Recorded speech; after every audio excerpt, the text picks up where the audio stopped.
Welcome back to SnowRunner, guys, and in this video we are going to be on the Xbox Series X, and we're going to be going over a couple of very recently released console mods. Now, the one we are going to be mainly focusing on in this video is the R&R Customs 8000 series, which is Risky's Cabover. However, if you sort your mod browser by date updated, which I'll show you how to do right now, you'll go into sort and filter, and change it if it's on date added by default, change it from date added, and go down here to date updated, and make sure that that down arrow is the one that is highlighted there on the left, and then you'll be able to get the view of the latest trucks that have been approved for consoles, including, like I said, for example, the 8000 series and this Silver Arrows UMG 500 by MaxMike181, which is basically a console-friendly Unimog. So without any further ado, let's go ahead and dive right into how the 8000 series plays and drives on consoles. So to take this thing for a test run, I actually decided to bring it out here to West Georgia Mud Park and load it up with a bunch of vehicles, but also take the truck itself into the mud, because we never take the semi-trucks into the mud out here, and you'll see why that matters very, very soon in the case of the 8000 series. Now, let's go ahead and pick it up real quick. It's $28,580 in-game, which is not too bad at all, especially for the type of truck that it is, and it comes in this very basic paint job, but don't worry, there's a lot that you can do to it. Now, if you haven't played around with this truck before, or if you haven't seen it on the channel before, first of all, be prepared to really have a ton of options to go through. So you have the stock Maximus engine, then you have the upgraded Maximus engine, and then you have the OP twin turbo Maximus engine. That is the one I recommend for the optimal experience. Now, granted, if you want to have a very vanilla experience, I would definitely go for that V-rated engine, but again, most of you guys are going to want to go for that OP-rated engine right off the bat. And as far as the gearbox goes, you have balanced, high-range, off-road, and Dave's Experiment. Someone let Dave back in the transmission shop again, and apparently this is the result, and it says use with extreme caution. I wonder why. All right, let's go ahead and pick that up, throw it on there, and suspension-wise, we're going to do the active hauling suspension, which actually lifts this thing up a lot when you put it into high mode. And then as far as tires go, you have a long list of tires. Now, if you're on an older console, this may lag your system. Like I said, I am on an Xbox Series X, but if you're on like maybe an original Xbox One or something a little bit older, you may run into some lag issues here, but that is up to you guys to test and figure out. Now, there are OP versions of even the highway tires if you do want to use those, but personally, the ones that I'm really interested in are the IX bug tires, and you can go up to a 45-inch variant of those, and of course they come in OP, V, and R trim levels basically. Then you have the actual mud tires themselves. These are Quasi's mud tires, which have really become a mainstay in terms of seeing them on a lot of different trucks in SnowRunner. You also have the Super Terras, which a lot of people like the Super Terras, and let's go down the list just a little bit more. You can actually go up to a 45-inch Super Terra, which is really, really cool. Then, of course, you have your studded tires for the icy, snowy environments, so that makes this truck fully usable for the new Phase 4 Amur region, and you can go all the way down to the bottom and see, oh, it's actually literally just like different sizes and different ratings of the same studded mud tires. Okay, so that's not too bad. Now, the tires I want to use, I'm thinking about using the OP Super Terras in 45-inch, suitable for mud. Yes, I like that. That'll definitely work very well as far as the map we're on. Now, we're going to do the extended autonomous winch. And then as far as the diff lock goes, it's capable off the bat, but let's go ahead and throw that on it so it becomes switchable. And then as far as the snorkels go, they're all basically the same snorkel, but it's up to you on what color combination they are. I'm going to switch mine to the matte. And this is where it gets very, very interesting. So you have a dump truck option, which you can actually haul, I believe, 2 units of cargo in. You also have a log carrier, which is very useful. You have a heavy crane, which it says it's locked right now, but that's just because I'm on a mod map where I haven't really ranked up at all because it's a mud map and it doesn't have any missions. And then you have your log carrier front, so it can also haul the long logs trailer. When you combine that with the rear section, you have the 2-slot cargo box, which is great because not only is it a cargo box, but you can also load a vehicle in there. And the cool thing about it is that when you're hauling cargo, if you were to tip over, the sides of the box will actually keep your cargo from rolling out. And technically speaking, you could roll this thing all the way over multiple times, and all that your cargo would do would be unpack, and then you could just repack it straight away, and you'd be good to go. You also have the log carrier off of the Cat. You have the KRS-58 crane. You have the LP4 log loader. You have the flatbed. All sorts of different add-ons. But the one that we're going to go for is actually saddle high because we're going to be hauling a really long trailer. Now, I will warn you, this truck does have some issues with the low saddle sideboard trailer, so I wouldn't recommend using that trailer with this truck. Risky has looked into it, and it seems to be just a bug within the game where that trailer doesn't like this truck. It's a very odd thing, but I would recommend using all of the other trailers for sure. Just avoid the low saddle sideboard trailer. Now, rear mud flaps. Not going to worry about that. Let's go ahead and do a matte sun visor. Rooftop-wise, you could do a roof fender up there, raised beacon. Not really too worried about those, but we're definitely going to do, let's see, matte fenders in the rear.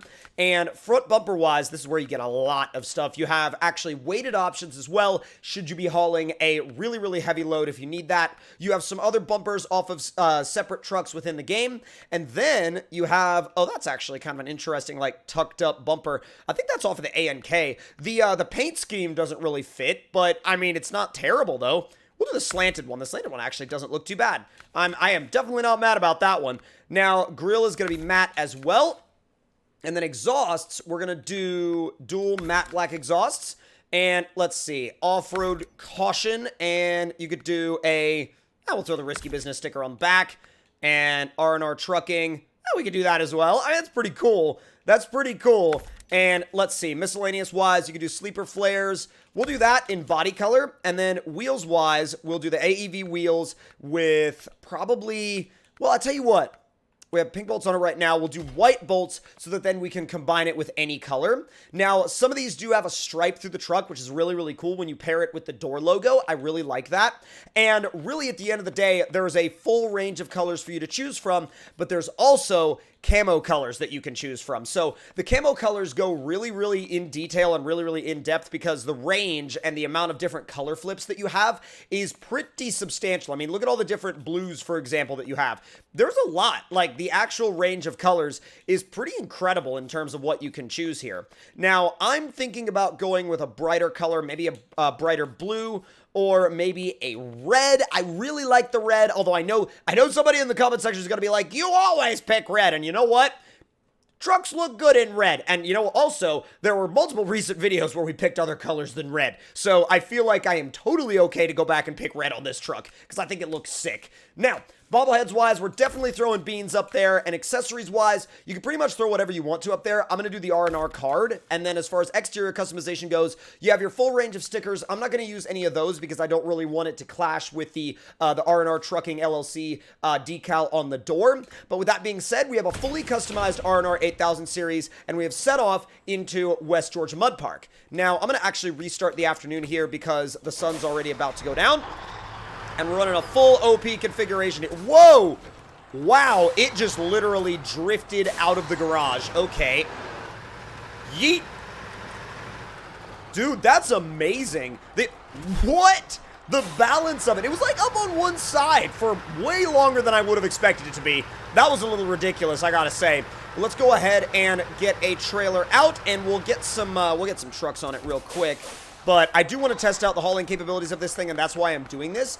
But once we get to the mud park, instead of unloading the trailer, we're just going to disconnect it and then take this thing into the mud. And actually, if we want to really test the capabilities, we might as well just take this thing through the mud with it loaded. I like the sound of that. That sounds like a absolutely wonderful, terrible idea. Back you up to the ramp so you're easy to load. Now we can pack those up. And we can fire this thing up, and then we can finally take this for its actual test run in the mud with a load of cargo behind it. And actually, as a matter of fact, 2 of the same trucks behind it. And I believe that in the interest of actual challenge difficulty, we're going to head to the end of the highway, we're going to make a right, and we're going to go through that long mud pit down there. You guys know exactly the one I'm talking about. It actually works really, really well here. The windshield tint is a little dark, but how are you doing, Beans? Not too bad. All right, it's... Oof. Stop. So with these tires, it's not apparently the biggest fan of pavement. Who would have thought that with Super Terra mud tires, it wouldn't have liked the pavement all that much? Who would have freaking guessed?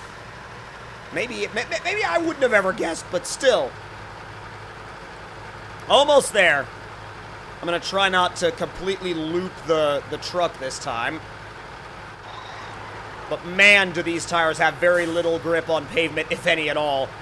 Alright, getting ready to make that upcoming right-hand turn. I am going to use the e-brake. If you feather the e-brake, it actually helps a lot. Alright, I'm going to turn in here. Jeez! Oh my god. Dude, I just barely scraped that trailer. Whoa! Or at least scraped the trailer on the light pole. Man, this thing is like, it's light to the point to where it'll get pushed around by that trailer. It'll get pushed around by it a lot. All right, boys, you ready? This is going to be bad. Well, it might be good, it might be bad. Who knows? Stop, stop, stop. And high mode on the suspension. We are definitely going to need that. And 3, 2, 1, let's send it. All right, high range. Go, go, go, go, go, go, go, go, go. Yep. I was really worried that that was going to happen. I was actually way more worried about that happening than you might think. If you could, like, just pull me backwards just a tiny little bit, please, that would be, like, just wonderful. I'm even in reverse. Like, I'm literally in reverse, and this is all it's giving me. This is literally all it's giving me. Like, okay there, bud. Okay. Alright, are we in a usable place now? Diff lock is on. I'm going to go around that rise in the terrain because I feel like that's really going to have a major effect on what I'm going to be able to do here. And I'm just going to go for that long mud pit out there because once again, these rises in the terrain do not really bode well for my setup. The amount of speed it'll carry, though, is tremendous. Yeah, okay.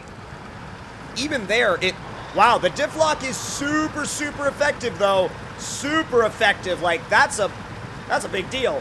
That is a big deal right there. Come on. And that's a lot of weight behind it, too. You got to remember how much weight is currently back there behind our truck. It's a good bit. Like, it's a lot. Yeah, this is definitely way deeper than, I wouldn't say any mud pit you're going to run into on a campaign map, but pretty dang close. And we have managed to get it to, well, basically get it stuck with all OP equipment. That shows you how ridiculously insane this particular mud pit is. Because again, this thing is all the OP equipment right now, and it still got bogged out by this mud pit. That's a lot. That is a lot.